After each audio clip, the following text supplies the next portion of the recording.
फिर निवेदन करूंगा, दुनिया में ऐसा कोई समस्या नहीं जिस समस्या का कोई निदान नहीं। हर समस्या का निदान है, पर निदान किसी दूसरे के पास नहीं, निदान केवल मेरे भोले नाथ के पास में है। आपको अगर किसी समस्या का सफल आनंद चाहिए तो शंकर की शरण में जाओ। आपको सीहोर आने की भी जरूरत नहीं है, आपको हमसे मिलने की जरूरत नहीं है, आपको पंडित प्रदीप मिश्रा के पास नहीं आना, आपको किसी बाबा जोगी के पास नहीं जाना, आपको किसी के बेल भभूति लेने नहीं जाना, आपको तो शिव के पास जाना। जो शंकर की वस्तु है उसको स्वीकार करो, बस शंकर की वस्तु को स्वीकारिए। जिस व्यक्ति की नौकरी नहीं लगती, सर्विस नहीं लगती, हर जगह पर अप्लाई कर रहा है, बार बार इंटरव्यू देने जा रहा है, लगातार उसको अगर सफलता प्राप्ति नहीं हो रही है तो धतूरा ढूंढो। धतूरा कहीं बाजार में नहीं मिलेगा, किसी वृक्ष से धतूरा तोड़ लिया, कुछ मत चढ़ा, तू शंकर जी के मंदिर में जाकर तेरा नाम और गोत्र बोल और शिव जी को धतूरा चढ़ाना चालू कर और बाबा से विनती कर, धतूरा चढ़ाना चालू कर। अब धतूरा कोई बहुत कीमती होता है क्या? बहुत पैसे का मिलेगा क्या? कहीं धतूरा तोड़ और चढ़ा शंकर जी को। रोज नियम बना ले कि एक धतूरा मैं शंकर जी को चढ़ाऊंगा, प्रतिदिन चढ़ाऊंगा, शिव जी से जाकर निवेदन करूंगा प्रतिदिन। शंकर जी की प्रिय वस्तु में धतूरा, बेलपत्र आदि आदि। या फिर कहीं रुपया पैसा अटक गया हो, नहीं निकल रहा हो, किसी व्यक्ति से कोई काम करवाना है, वो काम नहीं कर रहा, कोई फाइल आगे नहीं बढ़ रही है, कोई कार्य अटक रहा है, तो एक जल के पात्र में जल भरकर 5 बेलपत्री शिव जी को समर्पित कर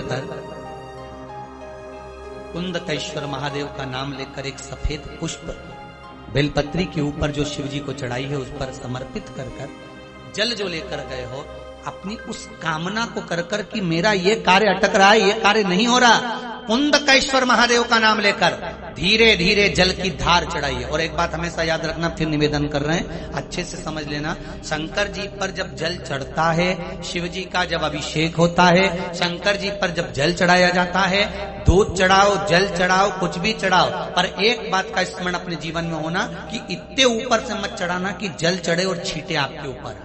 बहुत ध्यान दीजिएगा। और कई लोग बड़े बड़े आनंद में शंकर जी पे इतनी ऊपर से जल चढ़ाएंगे तो वो छींटे पूरे अपने ऊपर आना चाहिए, शरीर पर आना चाहिए। नहीं, उसका दोष है मारो से। आप भगवान को अगर जल चढ़ाओ, दूध चढ़ाओ, तो मान लो अगर जैसे एक सरल भाषा में समझ लो और अच्छे से कि जैसे ये शिवलिंग है शंकर जी का, ये शिवलिंग है और आप जल चढ़ा रहे हो तो इतनी ऊपर से छोड़ोगे तो पानी का छींटा तो अपने ऊपर आएगा, पर वही जल, वही दूध, वही सामग्री आप शिवलिंग से थोड़ी सी दूरी बनाकर अगर आप समर्पित करेंगे तो बाबा उसको स्वीकार भी करता है और आनंद की अनुभूति भी होती है। कार्य में सिद्धता भी कार्य में 12 महीने शिवरात्रि आती है, प्रदोष को ही शिवरात्रि का 12 महीने आते हैं। अगर व्यापार ना चले, दुख तकलीफ ज्यादा हो, कष्ट ज्यादा हो, बहुत टेंशन जिंदगी में चल रहा है, कोई काम हो ही नहीं रहा, कोई दिक्कत ही दिक्कत है, व्यापार सही ना चल रहा हो, कष्ट ही कष्ट, और यहां तक का है अगर बीमारी ने भी घेर रखा हो और बहुत जिंदगी में दुख चल रहा हो, कहीं मत जाना, प्रत्येक महीने प्रदोष आती है, हर महीने शिवरात्रि प्रदोष आती है, 1 लोटा पानी, 5 बेलपत्र,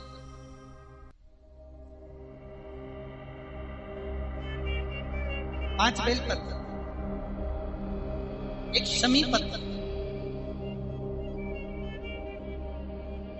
1 शमी पत्र, 5 बेलपत्र तांबे के लोटे में जल में डाल लीजिए, 7 दाने अक्षत के आखे अक्षत से डाल लीजिए।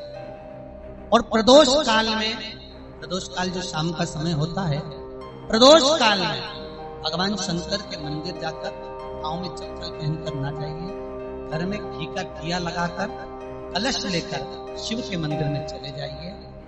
शिव मंदिर में दिया नहीं लगाना है, आपको केवल घर में दिया लगाकर जाना है। और शंकर जी के मंदिर में वो ऐसा कैसा ही पानी पूरा उंडेल कर डालकर शिवलिंग पर आ जाइए, झोली पसार कर प्रणाम करिए, शंकर की देहली पर 2 मिनट बैठकर ओम नमः शिवाय का स्मरण। ओम नमः शिवाय भी आपको बोलना बताया था कि सौभाग्यवती नारी स्त्री नमः शिवाय ओम बोले और पुरुष ओम नमः शिवाय। अगर पति और पत्नी दोनों बैठकर जाप कर रहे हैं।